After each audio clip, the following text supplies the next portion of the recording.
பேசணும்னால இப்ப கூட விஜய் அந்த மாணவர்கள் மத்தியில் என்ன சொல்றாருன்னா, பெரியாருக்கும் ஜாதி சாயம் பூசுறாங்க. குறிப்பா மத்திய அரசு அந்த தேர்வுல கூட ராமசாமி நாயக்கர்னு அவருடைய பேரை போட்டு மென்ஷன் பண்ணி அவர் இப்ப பேசியிருக்கிறாரு. அந்த மாதிரி நிலைமை தான் இருக்கா தலைவர்களுக்கு? இல்ல, அதெல்லாம் ஒண்ணும் கிடையாது. அவரே ரொம்ப நாள் ராமசாமி நாயக்கர் தான் கையெழுத்து போட்டுருந்தாப்ல.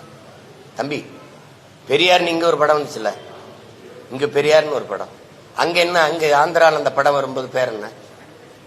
என்னை பாருங்க, அதுக்கு பேர் என்ன சொல்லுங்க, நீங்க சொல்லுங்க. இல்ல, அங்க போகும்போது நாயக்கர் தான் படம் வந்தது.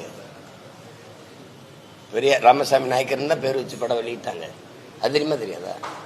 ரொம்ப நாள் அவர் எழுதின கடிதங்கள் எல்லாமே, முகமது அலி ஜின்னாவுக்குலாம் எழுதின கடிதங்கள்லாம் இருக்குல்ல, அதுல எல்லாம் நாயக்கர் தான் போட்டுக்கணும்.